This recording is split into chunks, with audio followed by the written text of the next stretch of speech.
শয়তান আমাদের সকলের কমন শত্রু, কোনো সন্দেহ আছে? আর মানুষদের মধ্যে অমুসলিমরা, বিশেষ করে ইহুদিরা মুসলমানদের সবচেয়ে কঠিন শত্রু, মুশরিকরা পৃথিবীর সবচেয়ে কঠিন শত্রু মুসলমানদের, কোনো সন্দেহ আছে? কোরআন পরিষ্কার করে জানিয়েছে। সেই শত্রুর বিরুদ্ধে আমাদের লড়াই করতে হবে। এখন আমরা ইখতিলাফ করছি কি নিয়া? ধরেন কোথাও শত্রু আছে, সাপ আছে, এখন এই সাপটা আমাদের বিষধর সাপ দংশন করতে আসছে, আত্মরক্ষার জন্য তাকে মারতে হবে। তো মারার জন্য আপনারা 4-5 জন আছেন। একজন বলতেছেন যে সাপকে মারতে হলে আমাদের একটা পিস্তল জোগাড় করা উচিত, কারণ লাঠি দিয়ে মারতে গেলে যদি পাল্টা কামড় দেয়, পিস্তল দিয়ে দূর থেকে গুলি করব, শেষ, এটা বেটার।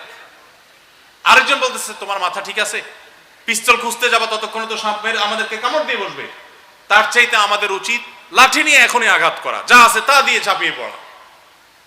আরেকজন বলতেছে ভাই তোমারও মাথায় সমস্যা আছে, এটা কোনো কথা?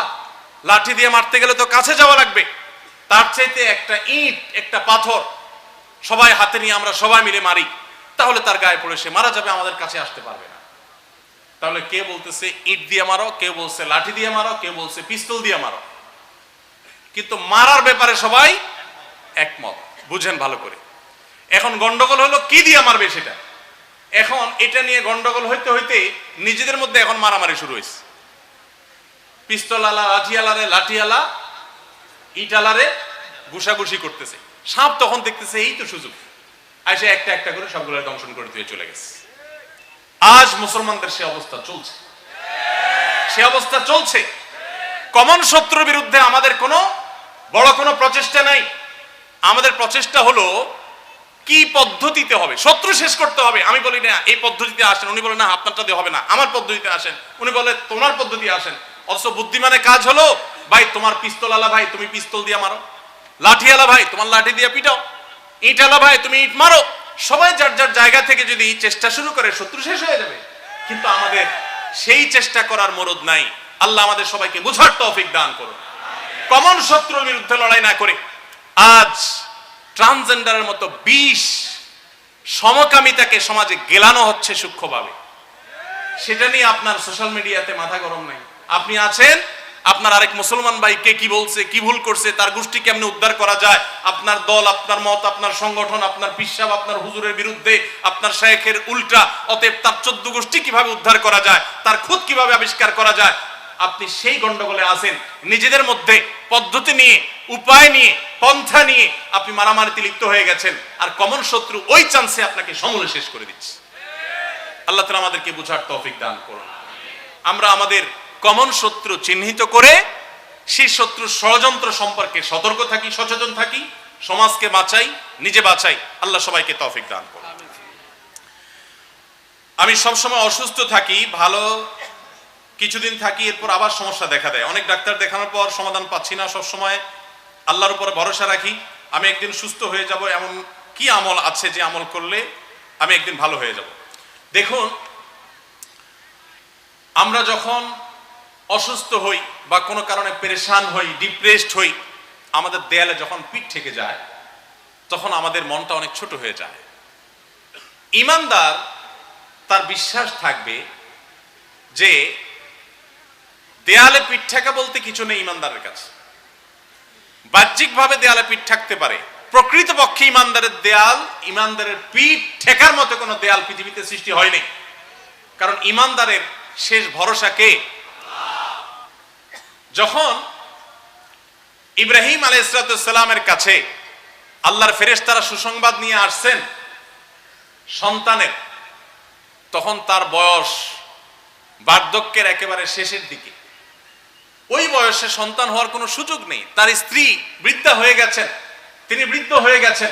ওই সময় ফেরেশতা যখন সুসংবাদ দিলেন যে আল্লাহ একটা সন্তান আপনাকে দিবেন, জ্ঞানী সন্তান, ইসমাইল, ইসহাক হবে তার নাম, সন্তান দিবেন, তিনি অবাক হলেন, তার স্ত্রী অবাক হলেন যে কিভাবে সন্তান হবে। অকাত বালাগানি আল কিবার, আমার তো বার্ধক্য আমাকে পেয়ে গেছে। এরপরে আল্লাহর ফেরেশতারা বলছেন আপনি আল্লাহর নবী, কখনো আল্লাহর রহমতের আশা ছেড়ে দিবেন না।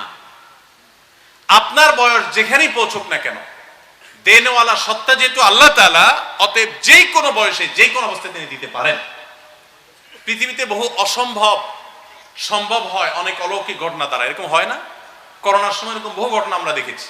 এগুলার কোনো ব্যাখ্যা বিজ্ঞানীদের কাছে আপনি পাবেন না কিভাবে হয়েছে, কিন্তু মুসলমানদের কাছে ব্যাখ্যা আছে। হয়েছে আল্লাহর হুকুমে। হয়েছে কার হুকুমে?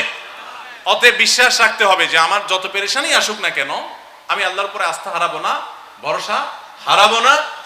আল্লাহ সুবহানাহু ওয়া তাআলা পরিষ্কারভাবে নিষেধ করেছেন যে লা তাকনাতু মির রাহমাতিল্লাহ, আল্লাহর রহমত থেকে তোমরা নিরাশ হয়ো না। এই জন্য তো ইসলামে আত্মহত্যা করা হারাম। যে আত্মহত্যা করে সে কখনো ভালো মুসলমান হওয়ার কোনো সুযোগই নেই। কারণ আত্মহত্যা করার মানে হলো তার সমস্যাটার সে কোনো সমাধান না পেয়ে সে আত্মহত্যা করছে। আর মুসলমানের সকল সমস্যার সমাধান আল্লাহর কাছে আছে না নাই? আছে। সে শেষ নিঃশ্বাস পর্যন্ত চেষ্টা করবে। আল্লাহ আমাদেরকে সবর করার তৌফিক দান করুন। যে ভাই অসুস্থ, আমার ফ্লাইট ধরতে হবে, তো আমার ফ্লাইট ধরে দিতে পারলে আপনি, আমার সমস্যা নেই, ঠিক আছে। জি,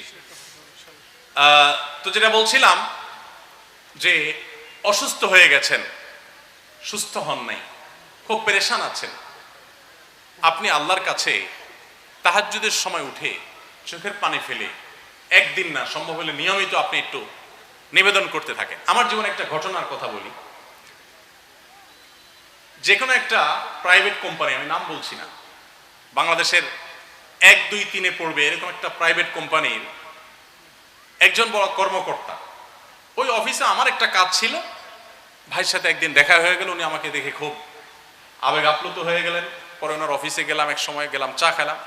উনি আমাকে বললেন, ভাই আপনার একটা কথা শুনে আমার জীবন পরিবর্তন হয়েছে। আমি বললাম, কি পরিবর্তন হয়েছে? মানুষ বেনামাজি নামাজি হয়ে গেছে এরকম কিছু?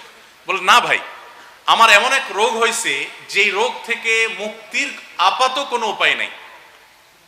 দেশে, দেশের বাইরে বিভিন্ন জায়গায় চিকিৎসা করে আমি নিরুপায় হয়ে গেছি এবং নিরাশ হয়ে যাওয়ার পর্যায়ে চলে গেছি। সবাই বলে দিছে যে না, আপনারা সুস্থ হওয়ার কোনো সম্ভাবনা, যে কদিন বেঁচে থাকেন ভালো মন্দ খান। বলে যে কোম্পানির কাজ ছেড়ে রেখে আমি গ্রামে চলে আসছি এবং শুধুমাত্র অপেক্ষা করছি যে আমার কখন সময় শেষ হয়। এরপর উনি বললেন যে আপনার একটা আলোচনা শুনে তাহাজ্জুদের সময় আল্লাহর কাছে চোখের পানি ফেলে চাওয়ার যে গুরুত্ব, এটা বুঝে এটা শুরু করলাম। উনি বলেন যে একদিন তাহাজ্জুদে উঠে অনেক কান্নাকাটি, অনেক দোয়া, অনেক নামাজ পড়ে সকালে উঠার পর আমার শরীরে সেই রোগটা জিরো, অর্থাৎ একবারে শূন্যের কোঠায় পৌঁছে গেছে। চুল পরিমাণ কোনো অসুবিধা আমার নেই মনে হয়েছে। ওই ভাই এখনো বেঁচে আছেন, ঢাকায় কাজ করেন, মাঝে মধ্যে আমার সাথে যোগাযোগ হয়। সে ভাইটি আমাকে বললেন যে আমার শরীরে সেই থেকে আজও পর্যন্ত ওই রোগের কোনো আলামত আর একবারও আমি দেখিনি।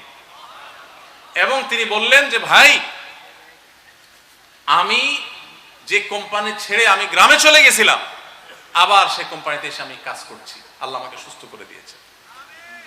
ডক্টর আব্দুল্লাহ জাহাঙ্গীর রহমতুল্লাহ আলাইহির একটা বক্তব্য শুনেছি। স্যার বলেছেন যে এক লোক তার জমি জমার একটা ইস্যুতে তার কাছে, স্যারের কাছে এসেছিলেন, এসে একই অভিযোগ করেছেন যে আমার জমি জমার একটা মামলায় পড়ে গেছি, আমার ন্যায্য অধিকার থেকে বঞ্চিত করা হচ্ছে, আমার কোনো পেশি শক্তি নাই, কোনো মামু খালু নাই, কোনো হাই হ্যালোর পাওয়ার নাই, আপনি আমাকে একটু কোনো তাবিজ কবজ কিছু একটা আমল কিছু একটা দেন। তো আব্দুল্লাহ জাহাঙ্গীর রহমাতুল্লাহ বলছেন যে তাহাজ্জুদে উঠে লম্বা লম্বা কেরাত রুকু সিজদা দিয়ে নামাজ পড়ে দুহাত তুলে একটু বুক ভিজিয়ে আল্লাহর কাছে একটু কাঁদবেন, একান্তে, একাকী। তো লোকটা সে আমল করেছেন। অনেকদিন পর স্যার বলেছেন, স্যারের বক্তব্য আমি শুনেছি, স্যার বলেছেন যে ওই লোকটা এসে বলেছে যে স্যার, আমি আল্লাহর কুদরত দেখতে পেয়েছি, আল্লাহ অলৌকিক ভাবে আমাকে সে সাহায্য করেছে। তো যে ভাই প্রশ্ন করেছেন, আমি তাকে বলতে চাই, কিছু কিছু সময়ের দোয়া আল্লাহ ফিরিয়ে দেন না। চাওয়াটা চাওয়ার মতো হতে হয়, হালাল উপার্জন করতে হয়, হারাম ভক্ষণকারী দোয়া কবুল হয় না। আপনি ভোর রাতে উঠে ওযু করে সুন্দর করে 2 রাকাত 2 রাকাত করে লম্বা সময় নিয়ে আস্তে আস্তে ধীরে ধীরে 2 রাকাত 4 রাকাত 6 রাকাত 8 রাকাত যতটুকু পারেন তাহাজ্জুদ পড়েন। এরপরে দুহাত তুলে আল্লাহর কাছে মন ভরে একটু কাঁদেন, একটু চোখের পানি ফেলেন, সেজদা লুটিয়ে পড়েন এবং কাঁদতে থাকেন। আল্লাহর শপথ, আমি নিজেও এই তাহাজ্জুদের দোয়ার সরাসরি এফেক্ট আমার জীবনে বহুবার দেখার সুযোগ হয়েছে। কিছু কিছু সময়ের দোয়া ফেরত দেওয়া হয় না। আরাফাতের ময়দানের দোয়া, কাবার চত্বরে তওয়াফ করতে করতে দোয়া, মানে এটা আমার নিজস্ব অভিজ্ঞতার কথা বলছি। এরপরে ভোর রাতে তাহাজ্জুদের সময় দোয়া, 5 ওয়াক্ত সালাতের পর আপনার কোনো চাওয়া থাকলে আপনি চাইতে পারেন। আবার জুমার দিন আসরের পরের দোয়া, এই দোয়াগুলো খুব গুরুত্বপূর্ণ। এই জন্য দোয়া করবেন এবং দোয়া চাইবেন অন্যদের কাছে এই সময়গুলোতে, আর আল্লাহর কাছে দোয়া নিবেদন করবেন। আল্লাহ তাআলার কাছে আমরা দোয়া করি যে ভাই অসুস্থ প্রশ্ন লিখেছেন, আল্লাহ তাআলা সে ভাইকে পরিপূর্ণ সেবায় কামাল আজলা দান করেন। জাযাকুমুল্লাহু খায়রা ওয়া আখিরু দাওয়ানা আলহামদুলিল্লাহি রাব্বিল আলামিন। আমরা এখানে খুতবা জি।